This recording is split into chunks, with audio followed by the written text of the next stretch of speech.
I don't need him on my boat. He is completely done. We're bringing him to Dutch. If I'm going to try to secure a better future for this company, I got to do what's best for it. Minutes ago, Captain Rick threw the discriminating crew member off his boat. No more second chances. The deckhands have been working endlessly through rough seas, but this one guy has been nothing but trouble, yelling, blaming, and hurling slurs like he owns the place. Now the storm is raging, the tension is sky high, and the rest of the crew can finally breathe without his poison weighing them down. Tune in as Captain Rick takes the hardest stand yet against hate, because on his boat, there's no room for a liability like this. The captain's gamble, the crew out there busting their butts trying to haul in 45,000 pounds of crab, while one guy just can't seem to stop being, well, a liability. It's Captain Rick's boat, and he's got a crew with all the usual characters, but one of them, let's call him the judgmental fisherman, is making sure everyone knows he's the worst part of the trip. And just when you think things couldn't get any worse, Captain Rick makes a choice that leaves everyone speechless, one that could change the fate of the entire crew. The goal's simple: catch enough crab to keep the boat afloat and, make some money. But every time something seems to go right, Mr. Liability, who just can't shut up, decides to turn up the heat. He's barking at everyone, pointing out every little mistake like he's perfect or something. What's up with that billwatch? You never showed up last night. You didn't wake me up. Well, maybe you should have your earplugs in, so you can hear an actual alarm going up and going, making sure everything's safe on the boat. It's almost like he thinks he's captain, which, spoiler alert, he's definitely not. It's not like things aren't already tough out there. Bad weather, cold winds, big waves. Everyone's got to stay on their game. But no, the discriminating fisherman decides now's the perfect time to show just how useless he is. He keeps messing up, making dangerous mistakes, and then has the audacity to get mouthy about it. He's whining, he's blaming everyone else, and honestly, it's just making everything that much worse. Captain Rick's watching from the wheelhouse, and you can practically feel his frustration through the camera. The breaking point came when the fisherman, known for his prejudiced views, decided to start openly using offensive language. It was the year 2024, and yet there were still people like him around. He directed most of his slurs at Jacob, another deckhand, who had been tolerating it for some time, but it eventually became too much to bear. Jacob endured insult after insult, and the abusive fisherman even began making mocking, animalistic sounds. In here! Get the out of my wheelhouse! That was the final straw for Jacob. Without hesitation, Jacob decided to respond in a bold and unfiltered manner, putting the bully in his place. He made it clear, right there on deck, that he would not tolerate such disrespect. He screamed at the top of his lungs the N-word. And then when he saw Jacob, he's like, that was meant for you. The other crew members watched as Jacob stood up for himself, turning the tide against the fisherman's hateful behavior. The event was a reminder that, even in modern times, the fight against prejudice continued, and sometimes enough was enough. Of course, this whole mess ends up reaching Captain Rick's ears, and he's fuming. You can't just have someone disrupting the crew like that, and especially when they're also being a huge liability in every other possible way. The captain's got a business to run after all. He's got to worry about catching crab, keeping everyone alive, and now he's got this nonsense to deal with too. He tries to have a conversation with the guy, asks him if he's been walking around naked. Oh, he is walking around naked with hanging, so I don't want to see it. Sorry. Yelling slurs, all that garbage. And what do you know? The discriminating fisherman tries to deny everything, or justify it, or whatever. Honestly, it's hard to tell because nothing he says makes any sense. He decides enough is enough. The crew's safety, sanity, and ability to do their jobs come first. So it's time to get rid of the toxic weight dragging them all down. He tells the discriminating fisherman to pack his bags because he's confined to his quarters until they reach Dutch Harbor. It's over for him, no more chances. He's not about to let one guy ruin the trip for everyone else, especially not someone who's willing to be this openly disrespectful and dangerous. The tension on the boat is thick. You can feel it in every shot of the crew's faces, in the way they move around deck, avoiding eye contact with Mr. Liability. The sea is relentless, the waves pounding the sides of the boat, and the icy wind biting at their exposed skin. But even with all that, the crew seems almost relieved. They know it's only a matter of time before they're back in Dutch and finally rid of the troublemaker. He keeps his focus on the goal. It's all about the crab, making sure every pot counts. He's up in the wheelhouse, his eyes glued to the horizon and the radar, watching out for anything that could make their situation worse. He's got a job to do, and he's determined not to let some washed-up deckhand mess it all up. He radios down to the deck, giving orders, trying to keep morale up. The rest of the crew is working double time, trying to make up for the lost productivity caused by Mr. Liability's antics. Below deck, the discriminating fisherman is confined to his quarters, but he's still running his mouth. He's shouting about how everyone's against him, how they're all just too sensitive. It's pathetic, really. The guy's got no idea how to read a room. Meanwhile, the rest of the crew is doing their best to ignore him, focusing on the task at hand. It's tough work, hauling in pot after pot, sorting through the catch, resetting the gear. But at least they're finally rid of his presence on deck, and that's making things a little easier. Hours go by, the waves grow taller, and the wind howls louder. The crew's exhausted, but they keep pushing. They know they're almost to Dutch, and the promise of getting the discriminating fisherman off the boat is keeping them going. Captain Rick doesn't let up. He's driving them hard, but they know it's because he wants to make up for the time they lost dealing with all the drama. The crew respects him for it. He's fair, but he doesn't take any nonsense, and they appreciate that. Finally, they see Dutch Harbor in the distance. The crew breathes a collective sigh of relief. They've made it. Captain Rick radios down to the deck, letting them know they'll be docking soon. There's a renewed energy among the crew. They start moving faster, getting everything ready for port. The discriminating fisherman, still sulking in his quarters, seems to sense what's coming. He goes quiet, finally realizing that his time is up. They dock, and Captain Rick wastes no time. He orders the discriminating fisherman off the boat, and the rest of the crew watches as he stumbles down the gangway, still muttering under his breath. Nobody says a word to him. They're just glad he's gone. Captain Rick doesn't even look at him. He's already thinking about the next trip, the next haul, the next challenge. He's got a boat to run, and he's not about to let one bad apple spoil the bunch. With tension gone, the crew feels lighter, but new challenges are always on the way. Dutch Harbor days. With the discriminating fisherman gone, there's a noticeable change in the atmosphere.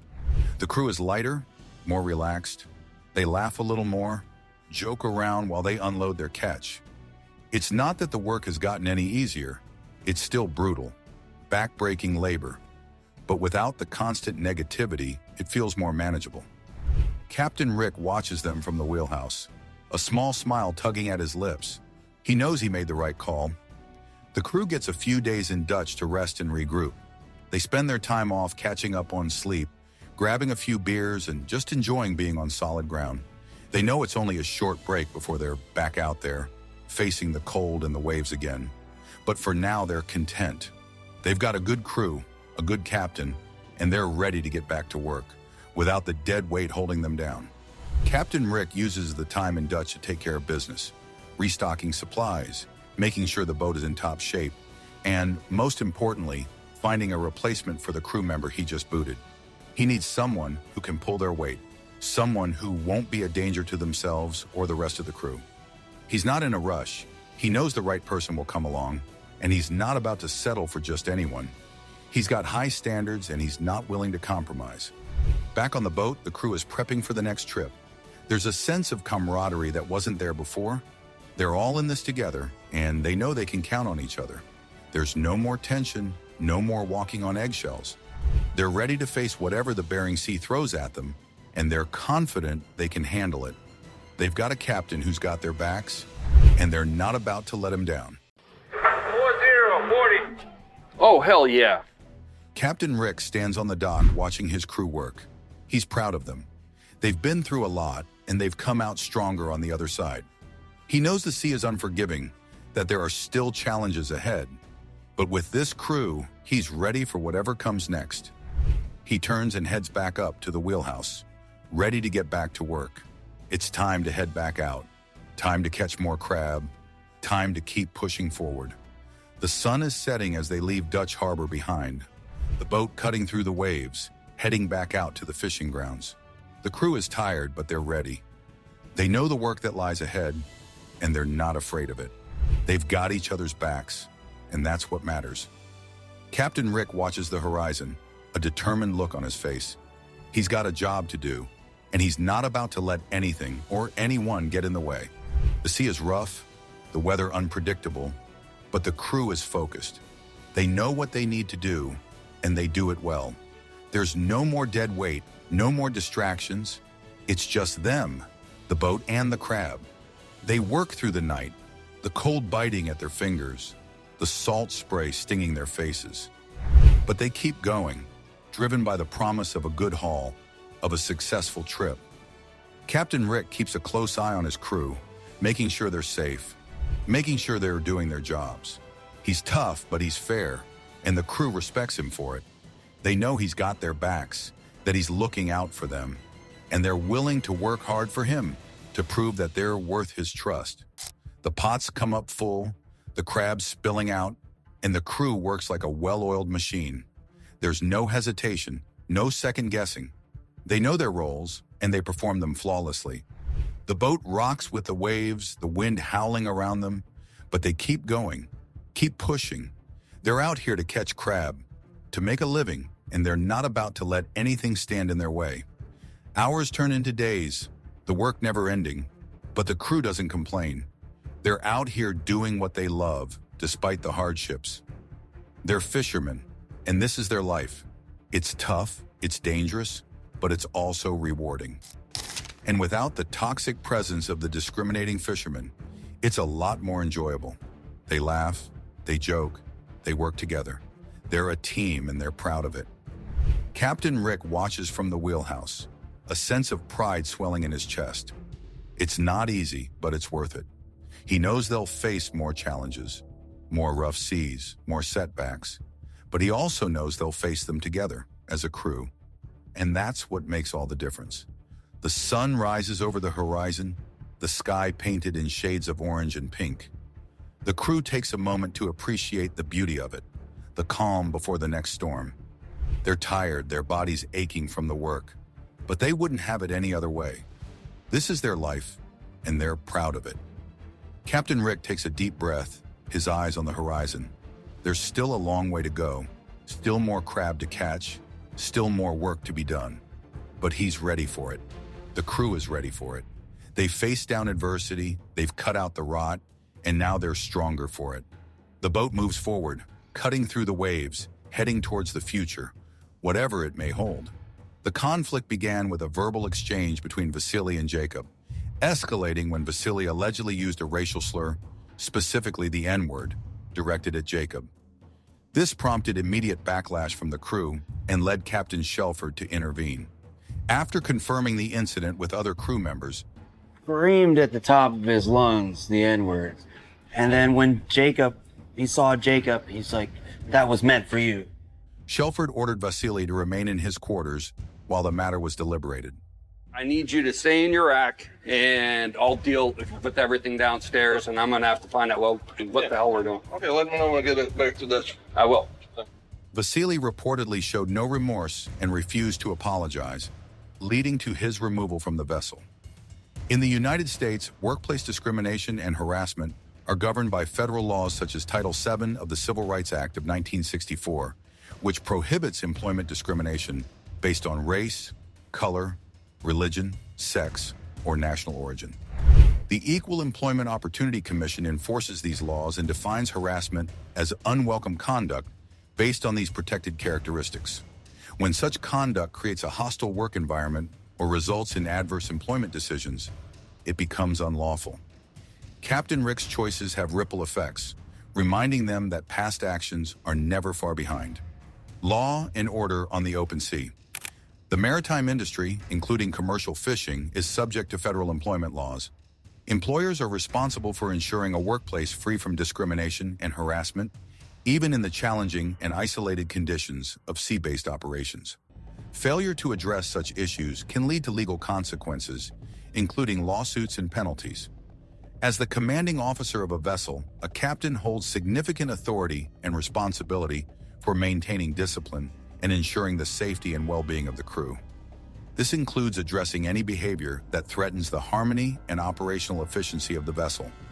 In this case, Captain Shelford's decision to dismiss Vasily aligns with his duty to uphold a respectful and safe working environment. While Vasily's immediate consequence was termination, there could be further legal implications. If Jacob Hutchins or other affected crew members choose to pursue legal action, Vasily could face civil lawsuits for harassment or intentional infliction of emotional distress. Additionally, if the behavior is part of a pattern, it could lead to criminal charges under state or federal hate crime statutes. Employers, including vessel owners and operators, can be held liable for discriminatory actions by their employees if they fail to take appropriate action upon becoming aware of such behavior. In this instance, Captain Shelford's prompt response likely mitigates potential liability for the vessel's operators. However, they must ensure that all crew members are trained on anti-discrimination policies and that such policies are effectively enforced. This incident highlights the importance of addressing discrimination and harassment within the maritime industry.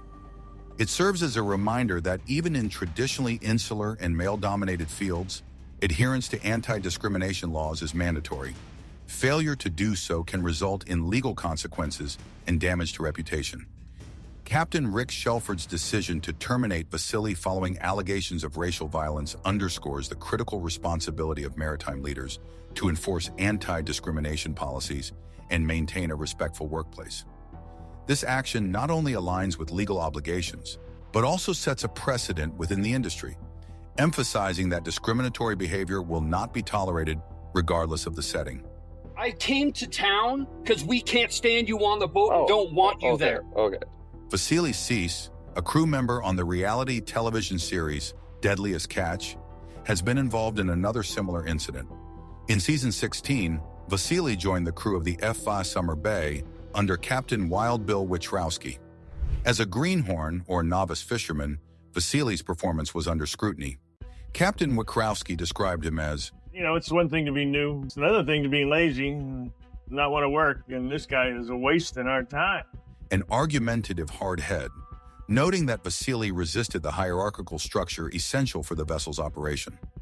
Despite various motivational approaches, Vasily's reluctance to conform led to increased tension among the crew. Ultimately, Captain Wichrowski decided to terminate Vasily's employment, citing concerns over potential legal repercussions if the situation escalated. Was Captain Rick Shelford right in terminating Vasily, or was there a better approach? Share your thoughts in the comments below, and don't forget to like and subscribe for more updates.